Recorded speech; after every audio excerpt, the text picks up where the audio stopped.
साथियों नमस्कार, स्वागत है आपका। साथियों सीटेट परीक्षा की दृष्टि से पर्यावरण अध्ययन के पहले वीडियो के साथ मैं आज आपके सामने उपस्थित हूँ। साथियों आज की वीडियो में लोक कलाओं पर चर्चा होगी। एक प्रश्न अनिवार्य रूप से प्रत्येक परीक्षा में आप सारे प्रश्न पत्र पिछले उठाकर देख लीजिए। आज के वीडियो से आपको मिल जाएगा, तो इसलिए पूरे वीडियो को आप बहुत ध्यान से देखिएगा। जो भी साथी चैनल पर पहली बार हैं प्लीज़ चैनल को सब्सक्राइब अवश्य करें।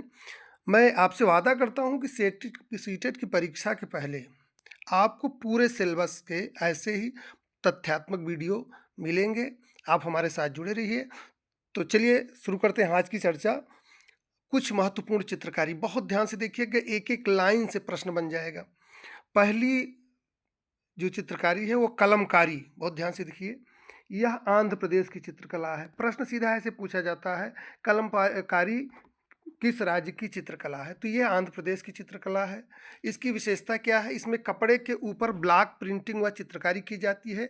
इसमें प्राकृतिक रंगों का उपयोग होता है और इसकी दो शैली है, श्रीकालहस्ती और मछलीपट्टनम। ठीक है, चलिए अगली चित्रकारी की बात करते हैं। आप अगर साल पेपर्स देखे होंगे तो मधुबनी चित्रकारी कई बार पूछी गई है, तो इसको बहुत ध्यान से देख लीजिए। साथियों यह कला बिहार के मधुबनी जिले से संबंधित है। इसमें फूल, पत्तियां, इंसान, जानवर तथा पक्षी आदि के चित्र बनाए जाते हैं। इसमें एक प्रश्न आया था, मैं देख रहा था साल पेपर, तो उसमें इसके बारे में 4 कथन दिए गए थे। पूछा गया था इसमें से कौन से मधुबनी चित्रकला के बारे में सत्य नहीं है। तो ये सारे लाइन्स आप बहुत ध्यान से देख लीजिए। यह कला बिहार के मधुबनी जिले से संबंधित है। इसमें फूल, पत्तियां, इंसान, जानवर तथा पक्षी आदि के चित्र बनाए जाते हैं। इसको बनाने के लिए चावल के आटे का प्रयोग किया जाता है। इस चित्रकला में प्राकृतिक रंग जैसे हल्दी, फूल, नील के रस आदि से रंग बनाकर उसका प्रयोग किया जाता है। यह विवाह कक्षों में कोहबर को सजाने के लिए बनाई जाती है मधुबनी चित्रकारी। आइए बात करते हैं पट्टा चित्रकला या पट्टचित्र। तो ये पट्टा चित्रकला किस राज्य की है? उड़ीसा की है। इसमें कपड़ों के ऊपर चित्रकारी की जाती है और इसमें प्राकृतिक रंगों का प्रयोग किया जाता है। अब अगली चित्रकला देखिए, फाड़ चित्रकला। तो फाड़ चित्रकला कहाँ की है? ये राजस्थान राज्य की है। यह भी कपड़ों पर बनाई जाती है। इसमें बहादुर व्यक्तियों के कारनामों को दिखाया जाता है। अगला बहुत महत्वपूर्ण चित्रकाठी। चित्रकाठी चित्रकारी ये महाराष्ट्र राज्य से संबंधित है। हाथ से बने कागज पर किसी कहानी का चित्रांकन किया जाता है। इसमें देखिए वर्ली पेंटिंग, वर्ली पेंटिंग भी परीक्षा में पूछी जा चुकी है। यह मुख्य रूप से महाराष्ट्र राज्य के सह्याद्री पर्वतमाला पर रहने वाली वर्ली जनजाति के द्वारा बनाई जाती है।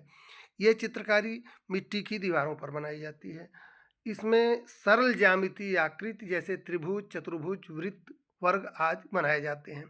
पेंटिंग में सामाजिक जीवन के दृश्यों जैसे फसल कटाई, त्यौहार, शादी एवं दैनिक जीवन की गतिविधियों को दर्शाया गया होता है।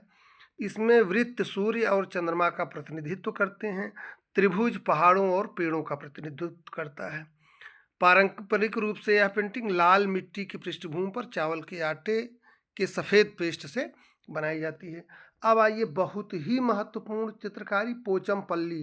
पोचमपल्ली परीक्षाओं में कई बार पूछी जा चुकी है, बहुत ध्यान से देखिए। पोचमपल्ली एक विशेष प्रकार की चित्रकारी है जिसे इफत चित्रकारी, बुनाई भी कहते हैं। ध्यान रखिए, इसे इफत भी कहते हैं, इफत चित्रकारी। पोचमपल्ली को क्या एक अन्य नाम क्या है? इफत चित्रकारी।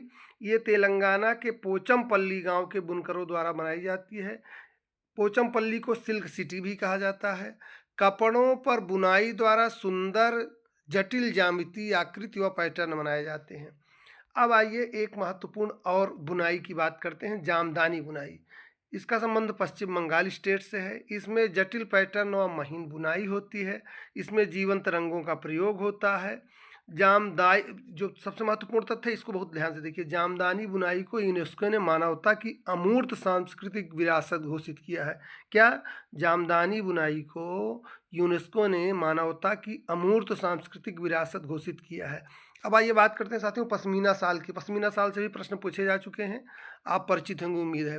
पश्मीना शाल 6 स्वेटर के बराबर गर्मी देती है। एक इसका सबसे महत्वपूर्ण कथन, यह बहुत पतली और मुलायम होती है। 5000 मीटर की ऊंचाई पर जम्मू कश्मीर व लद्दाख में पाई जाने वाली भेड़ व बकरियों के बालों से इसे बनाया जाता है। गर्मियों में बकरियां अपने कुछ बाल गिरा देती हैं। लगभग 250 घंटे की बुनाई पर एक साल तैयार होती है, इसलिए पश्मीना शाल बहुत महंगी होती है। चांगथांग जनजाति चांगपा लद्दाख के ठंडे ऊंचे पठार चांगथांग पर रहने वाली एक अर्ध खानोबदोश चरवाहा जनजाति है। कौन सी जनजाति? चांगथांग। यह याक, बकरी, भेड़ का पालन करती है। पश्मीना शाल इनकी आय का प्रमुख स्रोत है। ये अपनी भेड़ और चांगथांगी यानी बकरियों को जहाँ रखते हैं उसे लेखा कहते हैं। अब आइए और कुछ चित्रकारी के बारे में बहुत तेजी से जान लेते हैं। सिल्ककारी का काम कहाँ होता है? बनारस की साड़ियों पर होता है, ये बनारस से संबंधित है। चिकनकारी का संबंध लखनऊ से है। अब ये देखिए अगला, चेरियाल स्क्रॉल पेंटिंग, ये हैदराबाद और तेलंगाना, चूँकि हैदराबाद से ही अलग होकर तेलंगाना बना है, तो ये चेरियाल स्क्रॉल पेंटिंग हैदराबाद और तेलंगाना से संबंधित है। काली घाट चित्रकला का संबंध कोलकाता से है। यह एक लोक कला शैली है। इसमें पतले न्यूज़पेपर पर वाटर कलर से पौराणिक एवं सामाजिक विषयों का चित्रण किया जाता है। पिथौरा चित्रकला, इसका संबंध गुजरात से है। अथिया चित्रकला का भी संबंध गुजरात से है। फुलकारी चित्रकला का संबंध पंजाब से है। मंदाना चित्रकला का संबंध मध्य प्रदेश से है। और जादव पटिया चित्रकला का संबंध बिहार और झारखंड राज्य से है। तो साथियों, आज के वीडियो में आपने देखा लोक कलाओं के बारे में। उम्मीद है आपको ये पसंद आया होगा। अब अगले वीडियो में हम पर्यावरण अध्ययन के एक और महत्वपूर्ण टॉपिक पर चर्चा करेंगे। मैथ्स के जो हम वीडियो डाल रहे हैं मैथ्स पेडागाजी को, उसको भी आप अनिवार्य रूप से देखते रहें। सीटेट की परीक्षा के पहले मेरी पूरी कोशिश रहेगी पूरे पाठ्यक्रम पर आपको महत्वपूर्ण और तथ्यात्मक वीडियो मिले। तो आज के लिए इतना ही, मिलते हैं अगले वीडियो में। फिलहाल अपने साथियों के साथ शेयर जरूर करें। धन्यवाद, नमस्कार।